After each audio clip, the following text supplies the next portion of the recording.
everybody. We're like an intimate group today, so I will keep this presentation maybe informal. Please feel free to ask questions throughout. I wrote it for a general audience. I wasn't quite sure who'd be joining me today.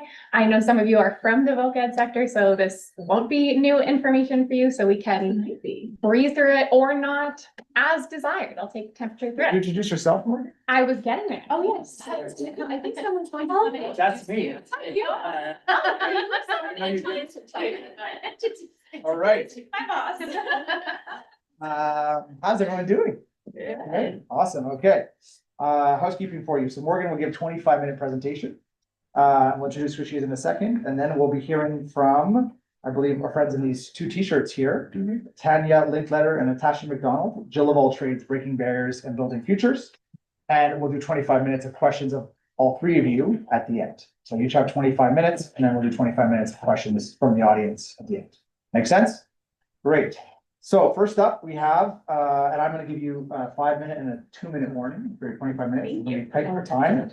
I showed up a touch late and we're running behind schedule, but I won't punish you for that. Training for tomorrow is the talk that you're here for, the first one, addressing the vocational attainment gap for Quebec's English-speaking communities. I'll let Morgan introduce the topic and obviously the presentation. But Morgan Gagnon is the policy research lead at the Provincial Employment Roundtable. For those who are wondering who I am, I'm the executive director of the Provincial Employment Roundtable. No conflict of interest here. I'm going to give just as a great introduction to the next group as I'm giving to Morgan. I work probably better. And I should know perhaps this by heart, but Morgan investigates how employee programs and training systems can better serve Quebec's English-speaking communities. She bridges data and storytelling to make policy more responsive to real labor market needs. A skilled researcher, yes she is, and policy analyst, Morgan has a background in Quebec higher education policy and theories of institutional responsibility. She completed her master's degree in philosophy at this beautiful university we know as Concordia. And I will now pass the microphone to Morgan. Time starts now. All right, so I'll go ahead and Do you need a microphone, by the way? There seems to be microphones here. there is a microphone. Can everyone in the room hear me? Yeah. I don't know if there's anyone joining us on Zoom. Let me figure out how the keyboard works like that. You click. All right. So I'll start by telling you what I am looking to explore in our presentation, and then I'm going to tell you how I intend to do that. So our guiding questions are, what are the benefits of vocational education at maybe a bird's eye level? What does vocational education look like in Quebec, particularly for English-speaking Quebecers, our subject matter, our community here today? And how do we valorize vocational education to strengthen outcomes both for English speakers and in the Quebec economy more broadly? Okay, so specifically how I will seek to explore these questions with you today. First, I'm going to share a little context. So I'm going to tell you about our organization, PERT, share some fast facts on the English-speaking community, and tell you just definitions so we're all on the same page about what we're talking about. Then I'm going to walk us through some of the research on the value of vocational education at kind of the scholarly level, so the global benefits, some of the benefits for the national and provincial level, and then talk about the benefits to English speakers in particular. And then I'm going to talk about what the actual state of vocational education looks like for English speakers in Quebec. And finally, talk about some issues and opportunities, talk about what's next. So I'll begin with our context. So all right. So the Provincial Employment Roundtable, or PERT, is not a shampoo brand. We are a, I love when that gets the laugh.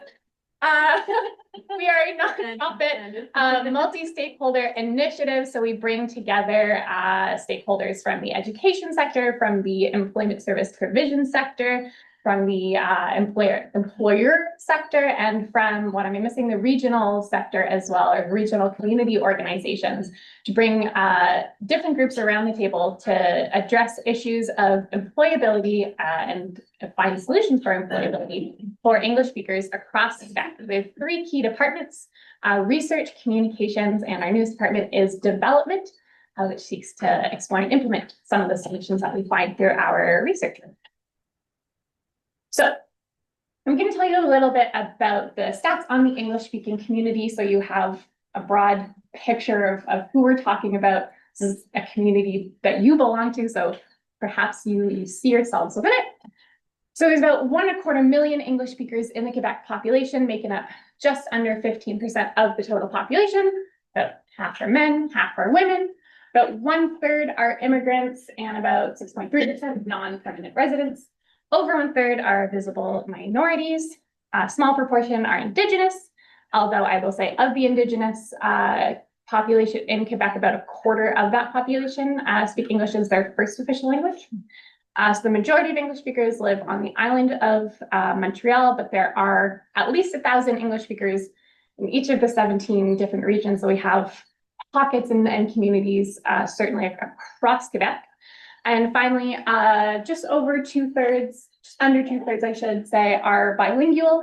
There are a lot of different ways to measure bilingualism. This definition or this measurement, all of these stats, in fact, come from Statistics Canada, and that's a higher level of bilingualism that we see in the French community. So that's the community that we're thinking about and talking about within our organization, and often in kind of the work that we're doing as a collective. And now I'm going to tell you about why we at PERT were interested in thinking and talking about vocational education. And what I'm thinking about is we did a particular research report that's going to be the subject of this presentation on the state of vocational education for English speakers. And that was, at the time for us, a bit of a new portfolio. We were dealing in stats to look at employment rates, those kind of fun things, if you're me, for our community, as well as to look at things like French language learning to survey our community. So vocational training was maybe a little next door to the research questions we started out looking at as an organization. And the reason that we wanted to explore vocational education was that we had heard at the time anecdotal reports that English speakers were really highly educated, but didn't pursue careers in the trades or a lot of vocational training. We interviewed somebody who referred to it as the best kept secret in the province. And there's limited data, particularly from an outside perspective, on what vocational training, what the system looked like. Particularly for in the English language or through English language education. And so we wanted to flip the switch, make it, I'm picturing like those glasses that can be opaque, and we flip the switch and we make it transparent. So to do this in our research, I am happy to go like a little bit more technical, but I'll keep it brief. So what we did, this would have been in 2021, we did an inventory of all of the English language vocational training programs offered in Quebec. So we're looking specifically at programs authorized through MEC or MES. And I'll note that we, at the time, were including vocational education level trainings programs offered via vocational education institutes. We're also looking at the technical training level of courses and programs offered through CEDEC and colleges. So this presentation in particular will focus on vocational education, but we also have some research on technical training at the CEDEC level. That's of interest to anyone. I can point you in the right direction. So we did an inventory of programs. We cross-referenced that with a couple different existing lists of programs. And then we also interviewed 18 different stakeholders and program providers working in the vocational education ecosystem, because as you can imagine, looking at what's there and counting up all the classes or all the programs offered led to some additional questions. So we wanted to speak to actual people in the actual field to understand and root our research in the perspectives and understand some of the themes that we're seeing in the programming, get some answers to that. So just to make sure that we're all on the same page, I have a couple definitions. So I'll focus on vocational education. Again, some of you are maybe more familiar with this world, some of you maybe less so. So vocational education or vocational training in this presentation, and then our work are hands-on training education programs that lead to a career in or an occupation in the trades, and often therefore to offer a direct entry into the job market. So they're registered, they're regulated by the MEC. And offered at the secondary level, whereas in contrast, technical trainings tend to be offered through CEGEPs and are offered at the post-secondary level, and therefore regulated by the Ministère de l'Éducation supérieure. And of course, vocational centers are the institutions offering these trainings. They are typically on the public side of things run by the English side of things, the English school boards in Quebec. I will note that we found a couple examples where French schools would offer an English program or an English program would offer a French school. There's one or two CEGEPs offering a vocational certification and vice versa. There's a little bit of muddying of the waters, but not a lot. So I'm not going to dwell on those blurred lines. And here is some of the same information in what I think is a beautiful visual, if you are a visual learner. So this is what the maybe continuing education and vocational and technical training ecosystem looks like in Quebec. So as a starting point, you might be over here on what is your left side of the screen. So starting either with a secondary school diploma or just if you're over the age of 16, you're with a few specific credits eligible to enter into vocational training, which has a couple different types of certifications. And with that, you can enter into semi-skilled or skilled occupations. Whereas to enter into the technical training field, you'll have a secondary school diploma and then enter again into the trades and into the job market. Any questions on this fun little diagram? Gorgeous. All right. So this is, broadly speaking, what the system looks like in Quebec from kind of a technical or a logistical standpoint. And that's our context that we are prepared for. So now let's talk about why vocational education matters.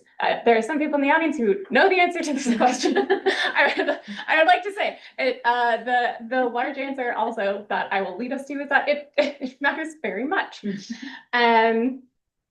So I'll take us through, as I said earlier, some phases to answer this question. So let's start with the secondary research. So this is kind of coming from the global scholarship on the value of vocational education. There are a lot of strengths, pros, benefits, and contributions from vocational education across the globe, quite frankly. So first and foremost, it trains professionals who are doing essential labor, everything from healthcare workers, daycare workers, mechanics. These are the trades are so much of what our economy runs on. It is skilled labor that we need and increasingly desperately need often as the population ages and we have some labor shortages brewing. Secondly, it can support innovation. So vocational education is often very shorter term in nature and can partner with the labor market actors, so different employers, different industries, to develop new trainings and foster innovation. And in this way, it can also organically respond to labor shortages. We saw this during COVID when the government authorized new or additional programming to help train healthcare workers to help address some of the labor shortage issues or the labor crunches that we saw during the pandemic. It can also mitigate unemployment because it provides a direct pathway into a career. And it can offer similarly an affordable pathway into an education because it's generally a shorter term commitment that says you do this program. It will often, depending on what the labor market looks like, enable you to insert directly into a trade that are often very well remunerated. And finally, it can overcome social inequalities, both by helping to provide a direct pathway for communities or marginalized groups that might not have high employment rates or other clear entry routes into the labor market. But also because through specific recruitment efforts, you can valorize and increase the participation and retention of specific community groups. And I feel like perhaps that will be the theme of the upcoming presentation. So I will asterisk that and let you folks talk more about that. So those are some of the global benefits. Now we can talk about some of the benefits to Canada and Quebec, and these are often just translating the global benefits into our context. So again, vocational education offers a clear pathway for upskilling and reskilling of workers within the context of a rapidly shifting global economy. So we have our AI boom, we have American tariffs, we have an aging population, we have the conditions that can breed uncertainty, but we also have an existing ecosystem and apparatus that allows us to help people to gain access to new skills or strengthen their existing skills and transition. I'm thinking perhaps of the manufacturing industry, if that is in decline owing to the current tariff war. We're able to deliver and deploy rapidly trainings that can help address those transitional needs and help workers pivot into a new industry. Similarly, vocational education can help support the implementation of different government priorities. So I'm thinking of Kearney's kind of commitment to different construction projects across Canada. In fact, there's already an existing labor shortage in the construction industry. Having short-term programs that can train up workers in construction, for example, is an example of how vocational training links directly to the labor market. Similarly, in Quebec, we have a couple of key priorities like the transition vers la transition numérique, which are key priorities for the government to develop skills and maybe returns in these industries. And we're able to support workers to enter into them successfully via vocational training. So benefits to English speakers in particular.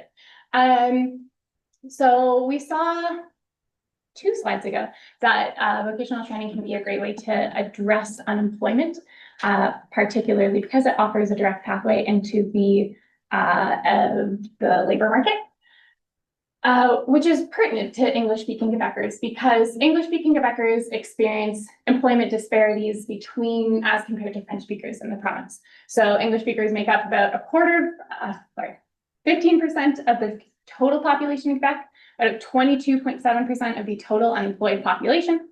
English speakers also have an unemployment rate of 10.9%. That's 4 percentage points higher than that of French speakers at 6.9%. These are 2021 statistics. So you can see that there are pretty significant gaps between English and French speakers. And similarly, in terms of income, English speakers make about $5,000 less than French speakers when we're looking at median employment income, and are also much more likely to live below the low income cutoff threshold. So English speakers are faring worse in the labor market. They're experiencing, as a result, greater socioeconomic precarity. I'll also flag that these gaps are exacerbated in the regions. And so when you're looking at solutions to these types of things, vocational education is conceptually one that can really help our community by improving direct insertion into the labor market. In theory, I'll talk about some of the challenges next. But before I do so, if you're interested in the statistics that I just shared, we have a report just providing overall stats on the employment and income outcomes of English-speaking Quebecers in comparison to French-speaking Quebecers. If you're interested in more of that data, this QR code will link you to an overall report on that. So we know overall benefits of vocational education, as well as the kind of Canadian and Quebec specific benefits or reasons to valorize vocational education. And we've seen a case for why this would be maybe a good solution to some of the employability challenges that English speakers are facing. Just a quick question. Yes. For the category of English speakers, were those folks who spoke English only? Oh, great question. Thank you. I did a language definition slide. So as we've heard a lot, there are a lot of different ways of counting and defining language. We use for our stats, a specific definition that comes from StatsCan that's consistent with what most of the other English language organizations use as well. So we're all speaking kind of the same language. And that would be first official language spoken adjusted. And what that means is Statistics Canada runs kind of a flow chart of a couple different ways of understanding language. So looking at people's mother tongue, their language that they speak at home, and their knowledge of official language. And they organize, according to that information, people into the category of English speakers, French speakers, individuals who speak both French and English, and individuals who speak neither. And that's called your first official language spoken. And what we do is we take English individuals who speak both official languages and divide them evenly into the English and French categories. And the reason for that, it gives us a little bit more of a robust definition, same on the side of French speakers as well, to better understand the practical number of people who might, excuse me, be seeking out English language services, English language education, those kinds of things. We aim for an inclusive definition because we think, practically speaking, that's most useful when we're looking at access to services. Thank you so much. Any other questions? All right. So what does vocational education look like for English speakers? Am I doing time myself? All motor. All right. So we know that English speakers. Okay. English speakers pursue vocational training at approximately half the rate of French speakers. This is a pretty devastating statistic. This again comes from Statistics Canada. It means that English speakers on whole have pretty high rates of accessing English education and post-secondary. So it's in vocational training in particular that we see French speakers having a higher rate of this level of education. And this is true across Quebec. On this graph, you're seeing English speakers represented in red, French speakers represented in blue, showing their rates of vocational educational attainment. And across the board, English speakers pursue vocational training at between about like half and 2/3 of the proportion of French speakers, which is a pretty dramatic disparity. There's no other educational level where we see this type of gap between English and French speakers. So given this, we looked at our inventory to understand the ecosystem a little bit better. So this gives you a breakdown of vocational training programs by region. So what you're seeing is both, technical in red, vocational in blue. So we're in this presentation more concerned with the blue line. We do see that there are a greater distribution of vocational training programs. These are all, I should say, in English across Quebec at the vocational level rather than at the technical level. So because our school boards are a little, by mandate, more distributed across the province as compared to some of our CEGEPs, the distribution of our vocational education is more widespread across the province. And we can look at the breakdown by industry as well to see where some of the key programs are concentrated. So for vocational, we see greater concentration in the administration industry, in healthcare services over here, food services and tourism over here, and then buildings and public works, which would also include construction. Going through these pretty quickly, I'm happy to dwell on these more in our question period. So we know, to summarize, English speakers have a lower rate of pursuit of vocational education. We therefore wanted to look at the distribution of English language programs by industry and by region across the province. In doing so, we identified 326 vocational education programs. This was in the 2020 to 2021 academic year that were offered in English.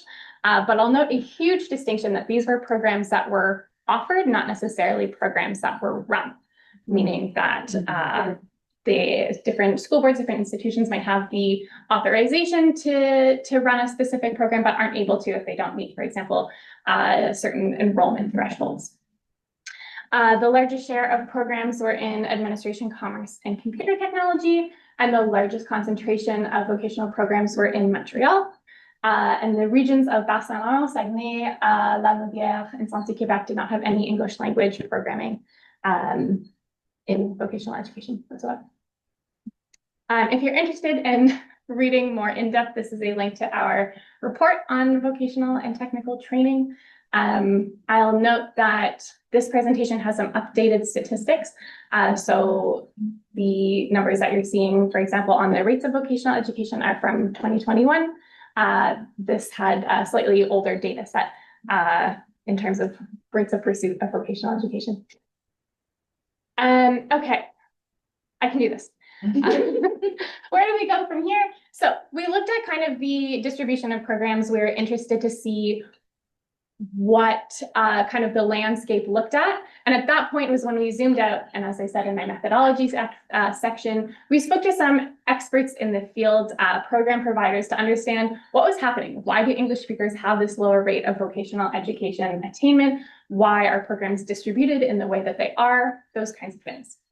So really quickly, some of the key issues in the ecosystem that stakeholders pointed to were negative perceptions of vocational education, at different levels among sometimes parents, sometimes schools, sometimes guidance counselors, that impacted the way that students might receive messaging about vocational education, issues in recruitment and enrollment, particularly in the regions when you have to meet a certain threshold to offer a program. If you're drawing from a smaller pool, that can often pose a challenge to run a program consistently.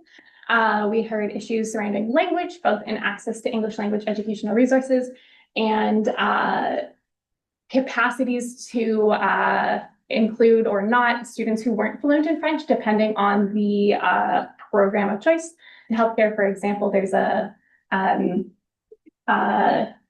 need to be able to speak French in order to enter the profession down the road. That also is mirrored in the program. The program authorization and labor market dynamics. So I highlighted some of the really amazing things vocational education can do in responding to industry shifts and addressing labor market challenges. But in order to do that, you need an apparatus that lets you move quickly, that lets you try out new programs, that lets you fail, that lets you have funding to try and experiment, and to scope out relationships with business and industry in order to offer those. And often our current apparatus isn't able to be that flexible in our current context in order to offer this kind of innovative response to things like AI, to things like the shift towards green technology. And that often has to do with the process that vocational education institutes have to go through in order to get authorization to offer an existing program or an entirely new one. There's also issues with linguistic data collection. If we're interested in offering programs in English in particular, often schools have to justify the need to offer that program, and not just to offer that program, but to why it's valuable for an English language educational institute to offer it in English. And the kind of linguistic data that would help to demonstrate the need among, say, English speakers or in the labor market is much foggier to pin down. A lot of our data on the overall state of the labor market isn't regularly sorted by language. And finally, our stakeholders flagged issues of wraparound supports for learners. So wanting to provide everything from food security to childcare to housing for their students. And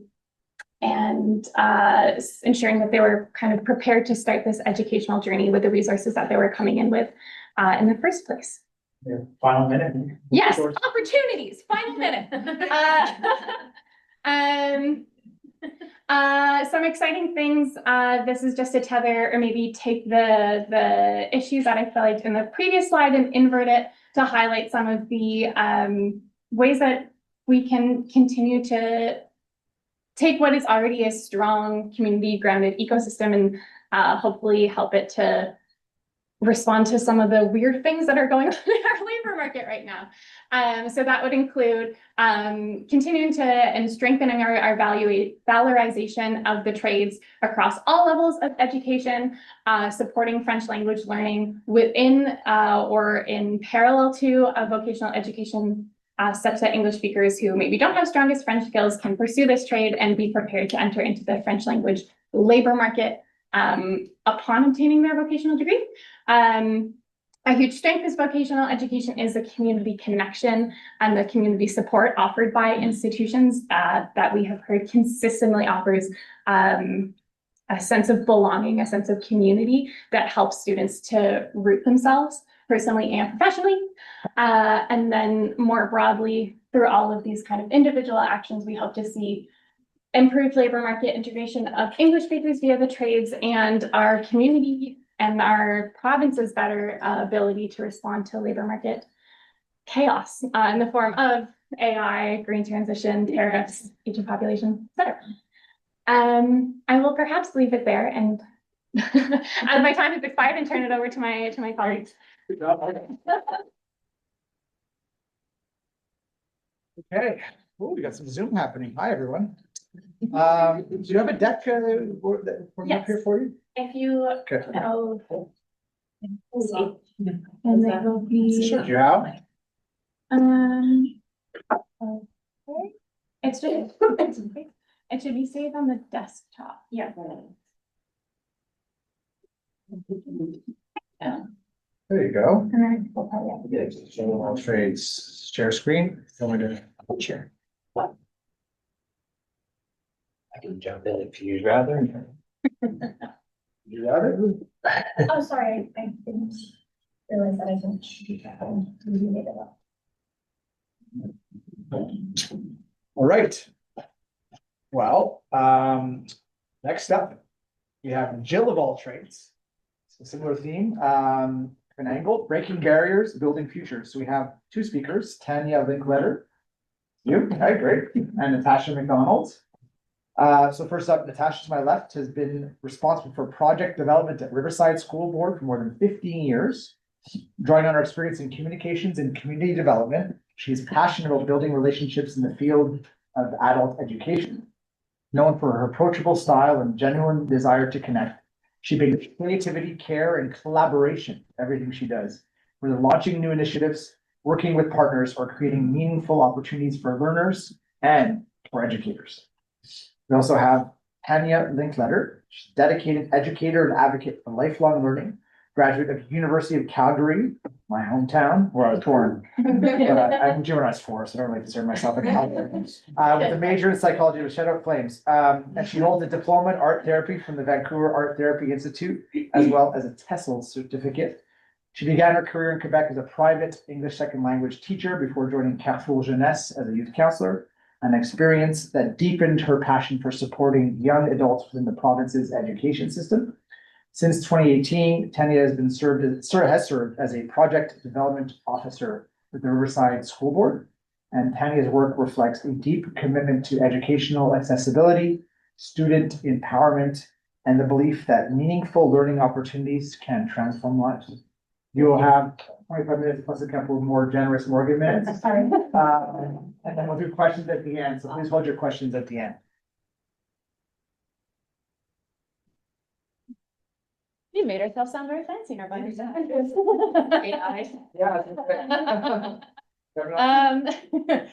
Thank you for being here. We are so excited to present our project Jill of All Trades with all of you. Some of you here are familiar with Jill of All Trades because you work with us or you're friends with us. So you've heard us shout it from the rooftop since last year.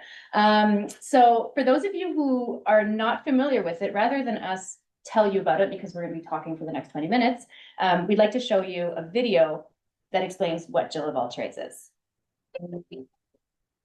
Jill of All Trades is a project that helps women enter into male-dominated trades. What we wanted to do was inspire anyone in the community, girls in our high schools, anyone we can find that wouldn't necessarily be interested in something because they don't think it's for them. So we invite the girls to come to our trades, get our teachers involved and explaining what the trade is, and they have an activity where they're going to really have an opportunity to experience some of the aspects of the trade. We really want to encourage the growth in our trades. So the young people from our various high schools can come and learn about the trades programs that are offered, but in particular, to let them know that young women can get involved, study, and get amazing jobs in the industry. What I like about this is it's basically a living classroom. You get your hands dirty, you get to get in and manipulate equipment, learn from experts, somewhat at your own pace. It seems to be a warm, welcoming environment.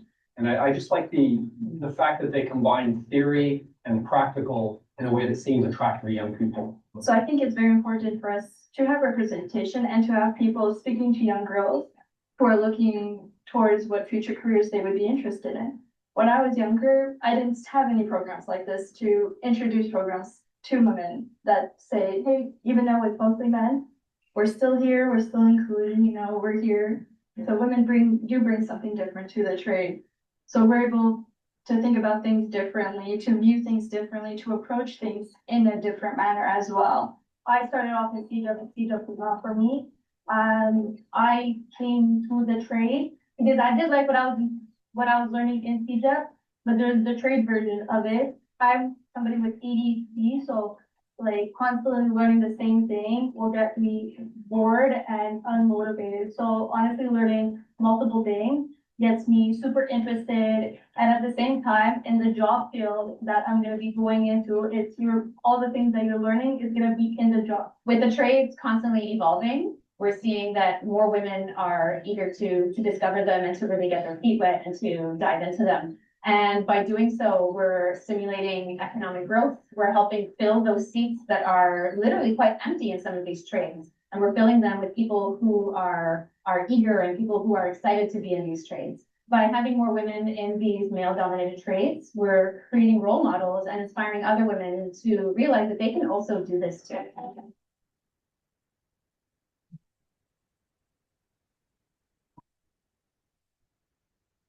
There you go. That's Jill of all trades. Oops. Jill of all trades is a project. There we go. Okay. So now we're gonna get into the nitty gritty of how Jill of all trades came to be Jill of all trades. And this is literally, just so I can tell you, the conversation we had. Tanya and I used to sit in front of each other. She lifted up her head and she's like, Natasha, picture it, Jill of all trades. I was like, oh my God, I can picture it. Let's do this. It's literally what the conversation started. So that's it, because we are project development officers and we've been working fast to fast one another for the past 8 years. Our main mandate is to get people into the professional trades, however we do that. So, and in FGA, our regular adult education programs. So I'm always on the internet, always looking for other programs that were invented, and I actually came across, it's a school, NATE, in Northern Alberta Institute of Technology, that had the Jill of all trades program. And so I watched the great video, great engagement, and that's when this picture it, Jill of all trades. And so we knew that moving forward, we wanted Jill of all trades to kind of have its own identity within Riverside School Board and within Access. Access are the adult education centers that are part of our school board. So before we really went into planning, what the entire initiative would look like, we really wanted it to have its identity, to have it branded. So we went around and chose our color to represent this program. If it's not obvious, purple is obviously someone's favorite color here. So we went with purple. We wanted a logo. We wanted to design the t-shirts. We wanted to design our promotional material so that when we were going to meet our stakeholders to try and encourage to have these women from the community and these girls from the community to come to our program or to our project, we want to make sure that we had proper documentation and promotional material to entice them to discover. So that's kind of what we started with. Took a while to build all of that since we had done it on our own. But once all that was done, then we were ready to start, talking about Jill of all trades and getting everyone excited about it. So as you saw in the video, we talked about it, but this is how we break it down. It starts with a warm welcome of our Jill of all trades. So we get the girls invited, and what I always say about the warm welcome is bring food, give them free food and they will come to it. So we always do Timbits and coffee when they arrive, conversation starts happening. And then we also give them, oh, you don't have it. We have a water bottle, we have the t-shirt that we give them, and we have a lunch bag. So if the interest in the trade isn't enough, you're gonna get free things. So, yeah. And the goal really around that is we want to remove some of the stress in the situation of being in a new situation with people that you don't know, doing an activity that you don't necessarily know. So we, once everyone's there, we meet the teacher and learn the basics of the program, explore the campus, depending on how big or how small it can be. And then we get hopefully very quickly into the hands-on activity, which is really meant to cement the culture of that trade with the girls who are in the experience. And then we have a nice, the highlight is the hands-on activity. And then we enjoy a lunch break while exchanging. So during that time, we often get some of the girls who are in the trade to come in and talk about it, what led them to get into the trade, what do they like about it. And that also is from our guest speakers. So you'll hear about that a little bit forward, that we want people from the industry coming in to help support the women in the trades. Savannah. So this is just a little quote by Savannah. So what I liked most was the hands-on learning experience of Jill of all trades. We weren't lectured, we got to apply what we learned as if we were taking the course. This practical approach made the learning process much more effective and enjoyable. I also really appreciate that the experience focused on ensuring what we felt secure and confident while working with the equipment. Beyond the technical skills, the experience also instilled a great sense of accomplishment. And so what I wanted to highlight in that is she said no lecturing. So that's the point, is trades don't, there will be a lecturing component of it, but it's meant to be hands-on. So for some of those students who have attention deficit, can't focus for hours, they're going to learn something right away with their hands. It's going to be interesting. It's going to be tangible to them. The other thing I want to point out, she says a sense of accomplishment. If we can give these girls a sense of accomplishment, our job is done. If you don't feel accomplished, you don't normally try something. So that's a key thing that we try to inspire in them. You're going to come, it's going to be new, and you'll accomplish something. We want our Jills to be proud of their efforts. And that's part of the idea of making something. They're going to take something that they did that they never thought they could have or never even envisioned they would, and they take it home with them. We want to support them to push beyond their limits. So something that they never thought they could do, they're going to come away and we're like, wow, I just didn't think I could do that. And build confidence. Mm-hmm. And Savannah was one of our students from one of our youth sector schools, and she had come and done bricklaying and this was welding. One thing that we should mention is that the programs that we're introducing to these girls come from our access centers. So we have, in our center specifically, we have bricklaying, we have auto mechanics, heavy vehicle mechanics, electric vehicle mechanics, and power engineering that are the more male-dominated programs.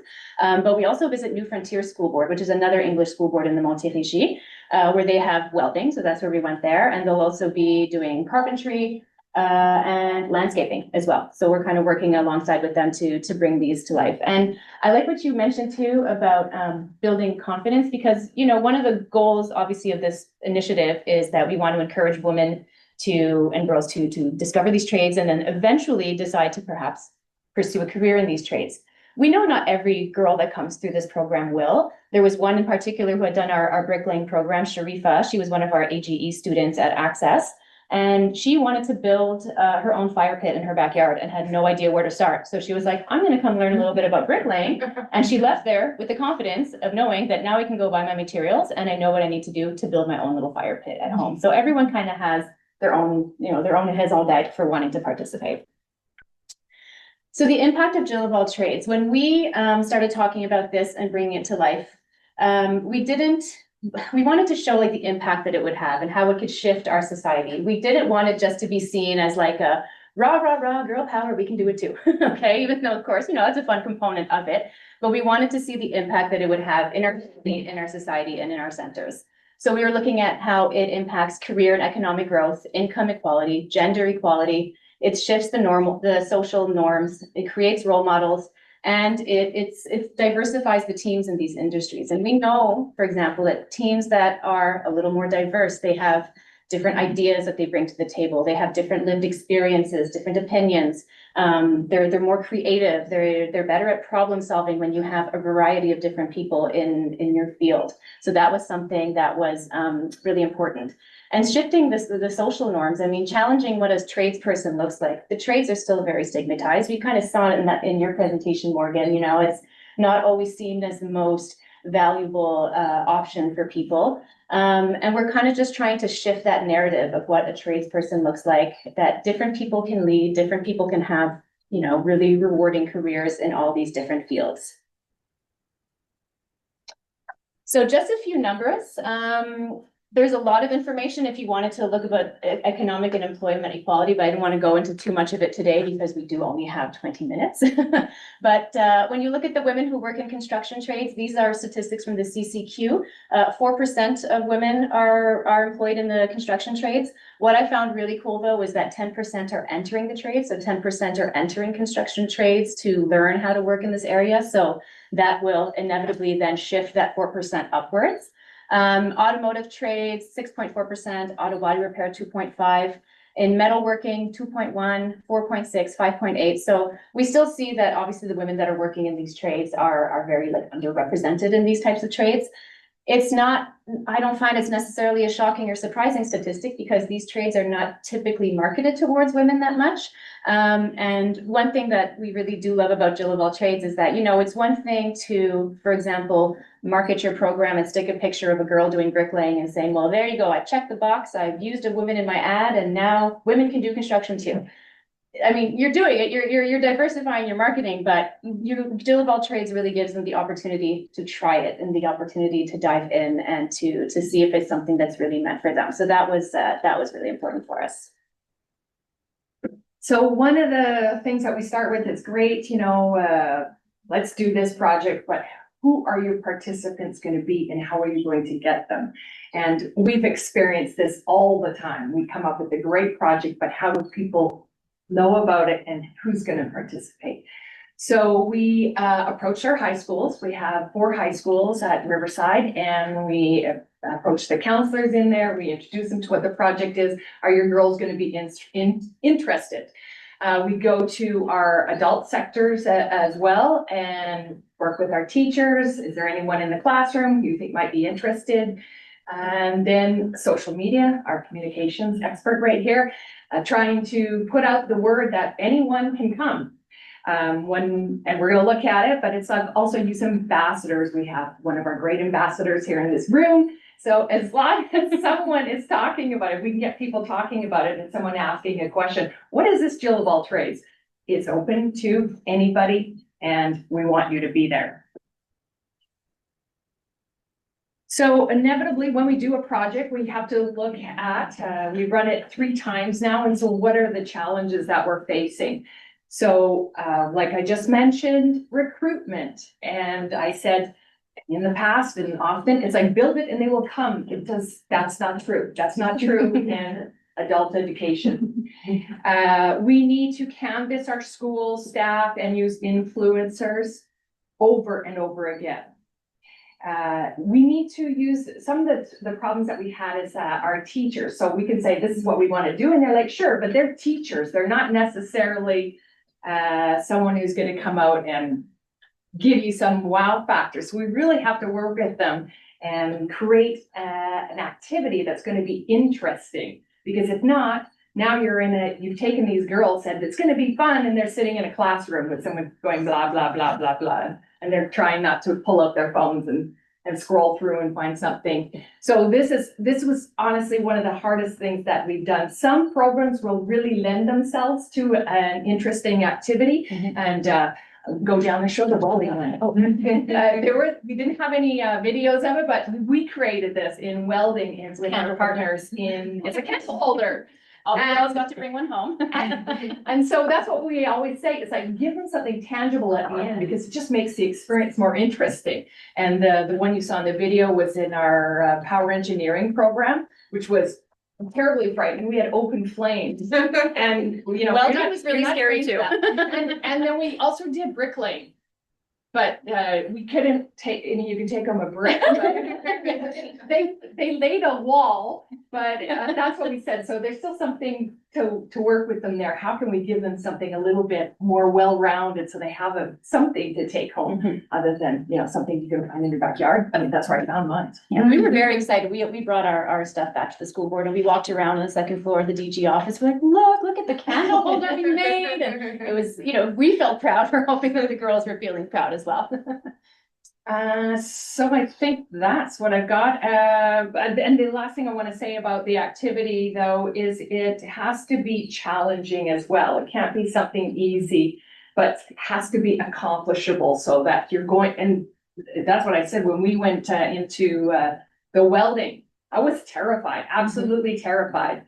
But I looked over and I wasn't going to do it because I thought I was going to go blind or like burn my hands off or something. But the girls went before me. And I thought, if the girls are going to do this, I'm supposed to be a role model. So I better suck it up, buttercup. And I did it. And I was like, and now I'm as proud as they are. Yeah, it's true. And I want to add about the recruitment portion. It is really tricky. So this is still a very fresh project. Okay, so we've done 3 experiences so far, bricklaying, welding, and power engineering. So we're still kind of learning along the way too. So when we start with our recruitment, like of course, the first people we went to, like you mentioned, Tanya, were the academic advisors and the guidance counselors in our youth sector, because we figure you guys know these girls, you guys might know some students in your school and say like, this is something that I think that will benefit them, that I can see them going into this field. So I'm going to identify these girls and approach them. And that's what we wanted. We asked them if you can identify some students that would benefit from coming and trying out Jill of all trades. And so we're learning also to be a little clearer in like what our expectation and our messaging is too, because yes, we did have some academic advisors that were like, yes, this girl, where we also had academic advisors and we're like, well, I don't get it. I put it in the student bulletin and no one came to see me. So we're like, okay, that's not really what's going to work. In our third one for power engineering, we approached the coordinators of our WOTP, the work oriented training programs, and the 15+ programs, the CEDEC programs. And that was good. We got some students from there, but what we're always trying to be very mindful of is that when people think vocational training, a lot of times they go to the WOTP students or the 15+ students. Yeah, like because alternative programs. Oh, because they're not succeed. expected, and exactly, and you had kind of mentioned that in your presentation, Morgan, that what, the perception of vocational training is like, well, it's destined for those who are not going to go to CEGEP or that are not destined for university. And we're really trying to break that mold as well. So we are excited when we get students from, the typical stream of our high schools that are interested in learning about these trades, because we really want to show that it's really a great opportunity for everyone, no matter where you're really headed once you're done high school. So getting involved with that. So where are we going with all of this? So what we are bringing this to you is that we want to encourage other people to host their own Jill of all trades event. And we've showcased, we've got the roadmap. So we'd love to be able to partner with people to work. If you want to hold your own in your own school board, in your own community center, we want to collaborate. So if you have trades or you're interested, bring them to our school. And then we want to continue to partner with local industry and community organizations to strengthen the impact that we have. That's a really nice component that we're building into the Jill of all trades sort of mold, is that there are organizations like Les Ailes de la Construction, which are specifically there to support women who are entering construction trades. The CCQ also has a mandate, a department that with women there to support women going into the trades.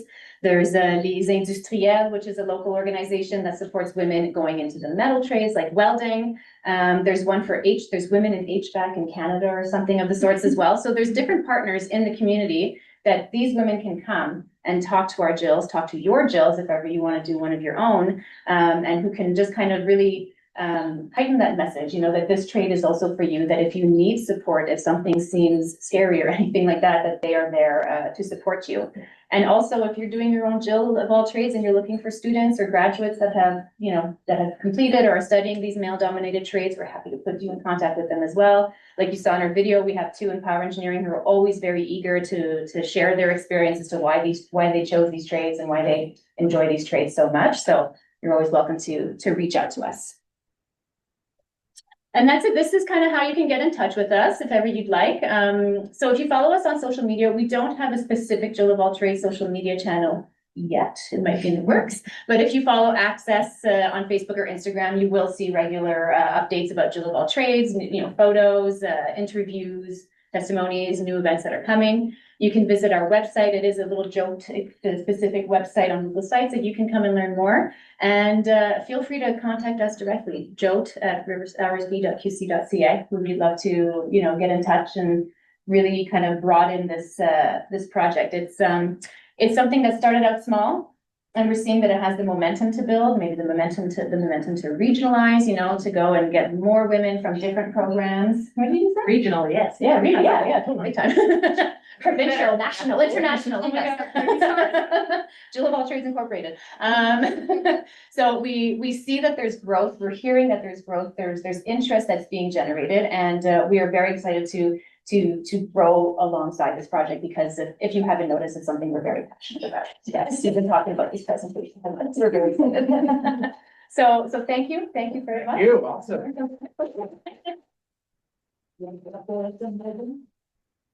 All right, so we'll do some question and answer now. So I'll have the three panelists come. There you are. It's really great. It's really great to have this presentation this week. I don't know if people saw the budget come up this week, the federal budget. Very much a focus on building Canada. Building Canada will require tradespeople, people who are, you know, technically skilled. So it's really amazing to hear from Morgan, both the kind of context setting piece around English language community and our participation in vocational education and the opportunities there, but also adding a gender lens and seeing the importance of bringing women into the trades and creating a solution, kind of solve that one of those problems from defining people. So that's kind of a bit of the context setting for people. I love that the presentations follow each other. Well, yeah, well done there. So happy to take any questions that you may have for either of the two panelists. I've got a couple myself, but want to hear from you first. Show in the back, yeah. Hi, my name is Sarah Megas, and I'd love to keep chatting with the three of you for the rest of my life. Sorry, yeah, that would be too much, right? Because we're in the John Molson building, I want to talk about Hélène Anthony. I don't know if someone in the room knows Hélène Anthony. Yeah. Well, she happens to have written a book about the Molson family from a perspective of a daughter-in-law. So she wrote about her father-in-law. And listening to her book, because I listened to it and I would really recommend listening to it because it's a beautiful story. You guys have stayed here because you were wearing the colors of bishops. And I was wondering, because it's purple, but it's exactly the bishop's colors. So I was like, there's people around here, and that's why I'll stay. And the reason I'm saying that, sorry. Hélène Anthony, with her book, made me understand something about the Molson I would have never understood if it hadn't been from her perspective. And one thing she said about her father-in-law is that he started learning how to make beer. And only because he went through that did he end up, when it was his time to be in charge of making very difficult decisions about a very complex and large organization, to say, let's go back to beer. And so what he did as a businessman, to take the Molson conglomerate and be like, let's go focus to beer and hockey. Hélène Anthony explained all of that, and I think it's a great. What you guys are showing is that the trades are part of the deal, and actually, even if you hope one day to be the big boss of that, if that's your dream, you better know how to do it first. And I'm so happy you exist, and I really want to help you out the way I can. But if you haven't read her book or listened to it, I really recommend, because it might help you out in convincing people that the trades are actually very important, especially if you want to build something large, or one day have the honor of managing something really big like the Molson. Yeah, everything that Ricky did for us and for Montreal and all of that. And bishops, and not bishops for sure, but I'll stop. I didn't realize.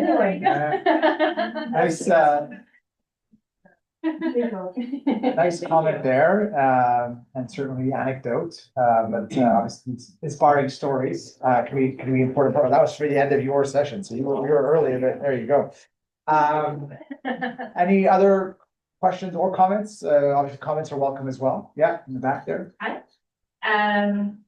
So I'm from a provincial organization that supports the English school board, so I'm talking from a perspective eligible.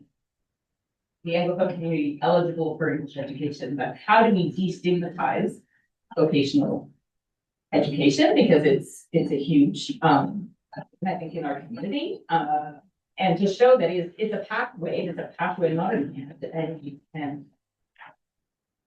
work in the trade, but then also it's not a blocker for CHSSN University. It's not a blocker for going into business. It's an opportunity, and we have to convince our students, our teachers, and our parents. So we're here to help you guys out to spread your Jill of all trades, but also the PERT aspect. I think it's important not to wait until, you know, our kids are outside of the youth sector to start getting them interested and involved in knowing that it's a potential pathways for us. If we want to get to a point where we're employing them We've started having discussions actually, but we focus so much on the high schools, you know, like now I'm talking about promoting all trades, like just all trades aside, let's say. We've obviously really focused on the high schools a lot, you know, and that's like a good, you know, good clientele for us. But there has been some chat, notably just last month at our AGM about we should start approaching the elementary schools a little bit more too. Yeah, because you know, letting them start program, sooner. right? The Yeah. idea of goal is to Yeah. start.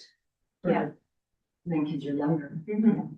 So anything we can do to. What's your organization? Learn. Oh. I used to be a CLC coordinator, so I know all about it. Okay, fantastic. For me, if I can, we do it every day with every conversation that we can have with every person, right? My role, I'm a SARC officer for Riverside School Board, so I go into the high schools a lot when kids are not necessarily sure where they're gonna go. And I always say to the guidance counselors, don't bring me in because they're gonna drop out, bring me in because you wanna have a conversation. And so I will have a conversation with the student and I'll be like, what is it you wanna do? Because I don't focus on like what you're not gonna graduate. What do you wanna do? Do you know what you wanna do? And then I pull out, like I have a sheet for all the trades in Monterey, French, English, whatever. I get this whole sheet. I'm like, look at all this stuff. I said, I can help you go and do any student day you want. So if you wanna learn about a trade. I said, what do your parents think about you doing a trade? Oh, they want me to finish my high school. Can I talk to your parent? And I will talk to the parents. I go to the parent teacher interviews and I say, you know, they come and they like, oh, my kid's interested. I'm like, that's awesome. Your baby might not graduate. He doesn't have to have a high school diploma to get into a trade. Yeah, but I want him to have a high school diploma. Why? Because he's gonna work. He's already disengaged. He's gonna work to stay disengaged. You're gonna work to keep him in school. No one's gonna be happy. And we're not even sure he's gonna get a high school diploma. And then what is it gonna give him afterwards? Now he still has to go to school to get a job.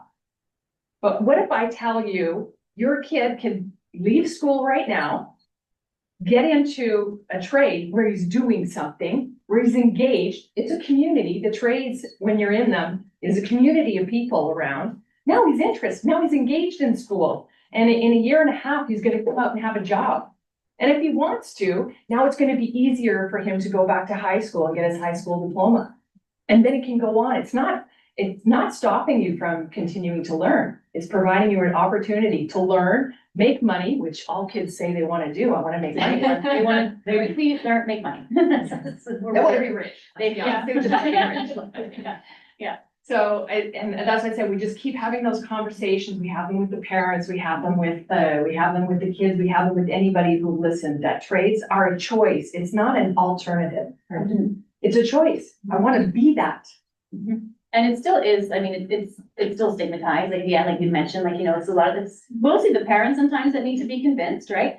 Because they just they feel like their kids need that security, you know, they need to have that diploma, they need to have everything, but it's not the reality for a portion of our students. And I feel like I'm starting to see a bit of a shift, and I don't know if it started with the pandemic, like that, I think actually like really showed how important tradespeople are. We were all like vying for tradespeople like during that time, you know.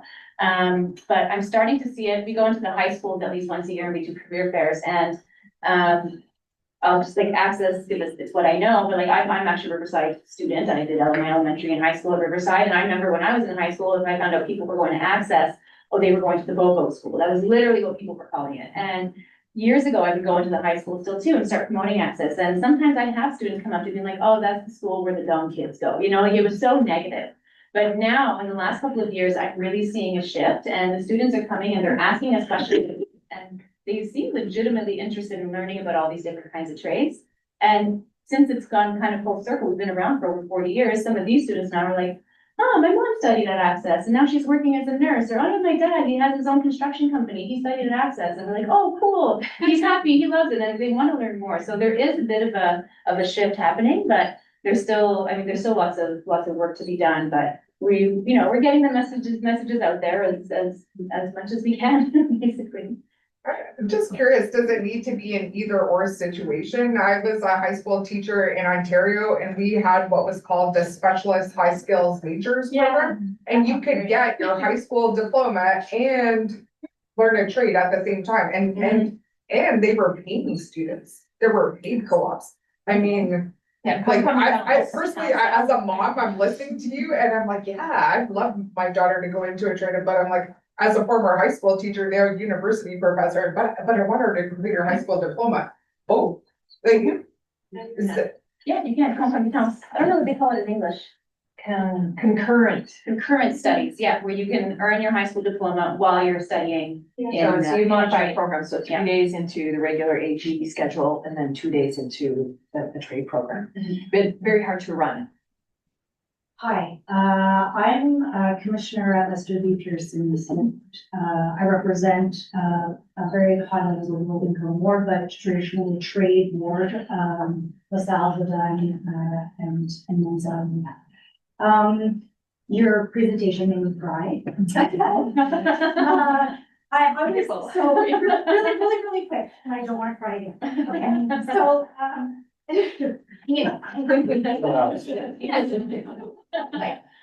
I was funneled in life, right? So I was funneled into what I should do, not what I wanted to do on my passion.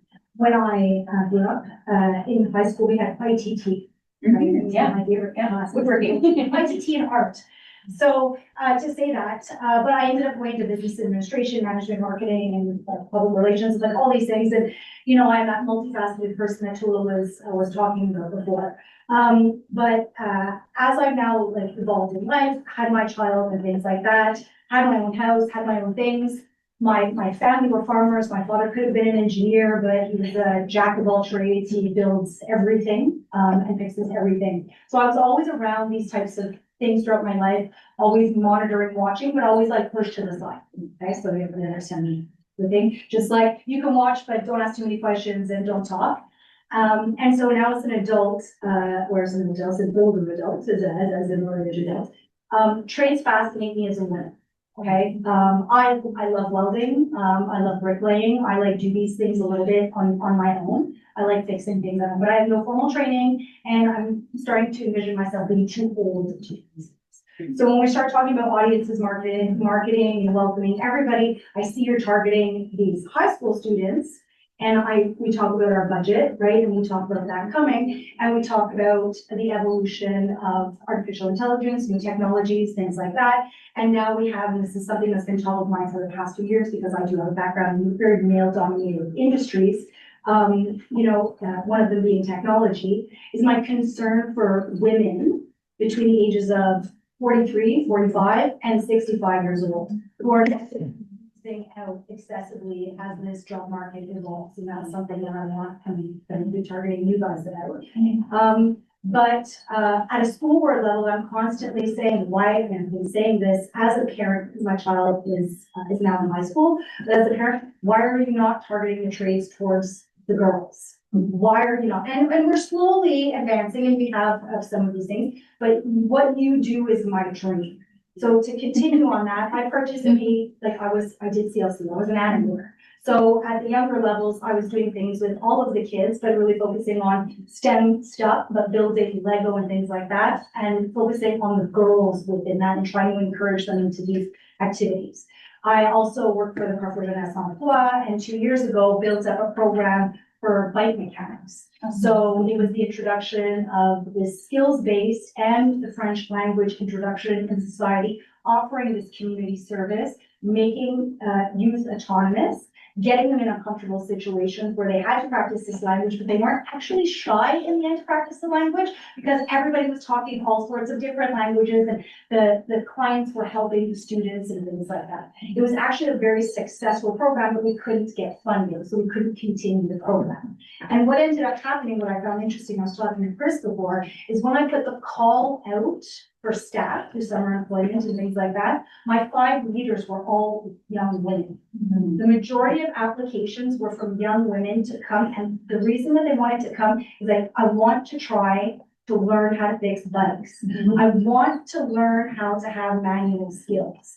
And it was really, really fascinating because it's a male-dominated industry, and they were eager to do this. So side note, that's what I ended up doing after I left. I did bike mechanics, and I followed through this work integration program, which I didn't quite require, but I teach biking and I teach this mechanics, but I wanted to learn. So I want to talk to you more, because my school board, I'm trying to motivate, like on all the committees that are for vocational adults. I represent a vocational school. my district or my ward has a lot of these schools. And I know that there's a lot of opportunity for young women. Primarily why I say that is my daughter is 14, 15 years old soon. We're looking at CEGEP. And I said, I don't know why you don't just go and get a trade. You like to build stuff. You like to do these things.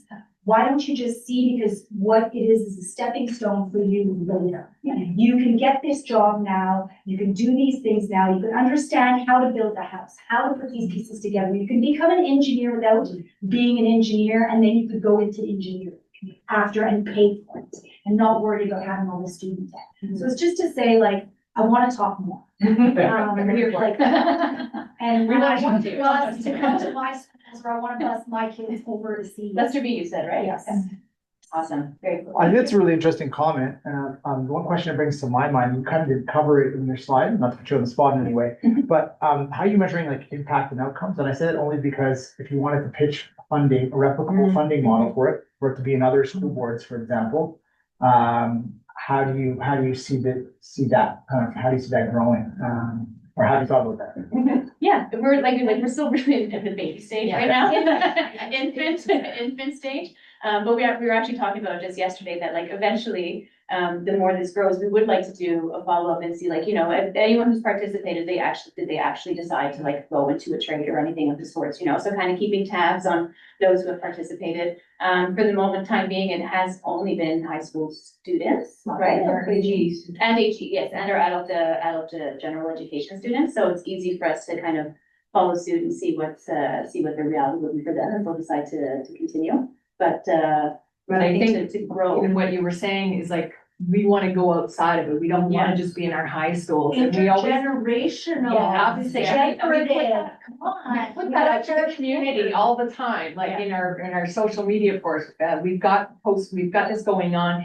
And we also, even in our schools, the people working in our schools are like, when's your next Jill trade? That sounds like so much fun. And I said, it's open to you too. So if you can get the time off, you can come. And so we've got older. We had our math teacher from Access at the last one and one of our academic advisors as well. And the math teacher will be also teaching the career class next session at Access. So she wants to come and participate in these to then eventually bring like her own students as well. But I'm a big fan of intergenerational connections. I think they're so important. And one of the students in power engineering, she was not interviewed. It was just the two young girls that got interviewed. But Esther, she must be in her 50s. Oh, she's definitely in her 50s. And when she spoke to the girls, she was like, I decided to study power engineering because my husband does power engineering or does some sort of like male dominant And she's trade. like, if he can do it, I can do it. I just want to show him that I can. She goes, I don't have to do it because we have a lot of money, but I want to just do something. I just don't want to be sitting around and be bored. I'm like, okay, I want to be. Yeah. I hope that, because of the infancy, we do want to Yeah, follow there's a it up. potential research project. Yeah. That's gonna be today. And someone in the back, you both, this chance to speak, so I'll go with you first then.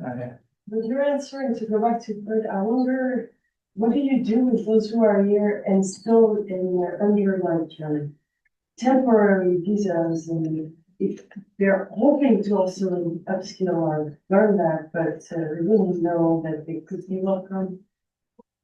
You know, is it, because now you're looking at people who are already in the system. What about all the other folks who come here and they're still looking for them? I can, through our research, I don't know if it's your experience as well, but we have heard that a lot of centers specifically get either newcomers who their credentials haven't been recognized. So you come with a specific level, say it's university education and health, you want to work in health, but the system isn't recognizing your credentials. The easiest and quickest way is to go through the vocational sector and to get, say, your LPN certification or something like that, so that you can continue to work in the health field. And then there's a whole fussy issue of like super an overqualification for like a lot of newcomers who take this pathway, but it is a pretty commonly, I guess, used pathway. It's also really interesting for, say, newcomer youth who are more comfortable in English but sent to French schools. They're not doing well in French schools because they can't, they're thrown into an environment, they're not really able to succeed in what's maybe like their third language. And so at the age of 16, they switched over to the English vocational sector. And so there are a couple, we spoke to a couple school boards that were like our majority youth, or our majority student population are either newcomers youth or newcomers. Yeah. Because the language laws aren't at the time applied to the adult education sector. And so they're able to make that transition, either get their adult general education or to get the vocational certification. So that pathway already exists, a little bit, yeah. But it's interesting, I've met people too, that they don't know that once they're in adult ed, that they're eligible to go to English Yes, school, you know? So that's like yes, something that we always went, sometimes we used to go into the French high schools for career fairs and we meet parents and they go, oh no, my kid can't study here because we don't have eligibility. There's a loophole, 16 and over, you're eligible, and we see students come to the adult ed centers to, you know, either do a trade in English or finish their high school diploma in English because they want to learn to be bilingual, they want to increase their employability afterwards, so, and that's kind of like, I think we used to have that as a slogan with Access, it was, deviens bilingue et apprends ton métier, or something like that, you know, so like, we're seeing, we definitely do see a lot of that, I think a few years ago, we did a bit of not us, but like there was a presentation that was shared, and I think we had like 43% of our students were newcomers, I believe, so out of like all of our 5 centers, you know, so it's a big chunk of the population. Okay, so looks like we're hitting time, so final question and then. Sure, I was just Yeah. gonna say to your point about the evaluation factor, reach out to your university partners. I teach a graduate course in program evaluation, and graduate students are looking for real world projects where they design a program evaluation, implement it, evaluate it, and report it. So it's free because they need the experience, We'll take free. right? I mean, I'll talk to you Natasha's my later, yeah. teacher, so. I know you will, I will This, so in Ripen, I'm just one professor, but Ripen is a Canada-wide platform Yeah. where if you've Yeah. heard of this, where you can reach out with industry partners, partnering with post-secondary education to Yeah. do for anything from program evaluation to design of online training to whatever, what have you. So that's another way to access these things when you're under-resourced, as we all are in a education setting. So yeah. It's a great idea. Sounds like Yeah. it's great potential intern for PERT too. There we go. Yep. Well, with that, thank you for great questions, your comments. Thank you to the panelists for your very interesting presentation. It was quite moving, the Jill Trades one in particular. Morgan research was great too, Yeah, by the way, but You've seen it 5 times.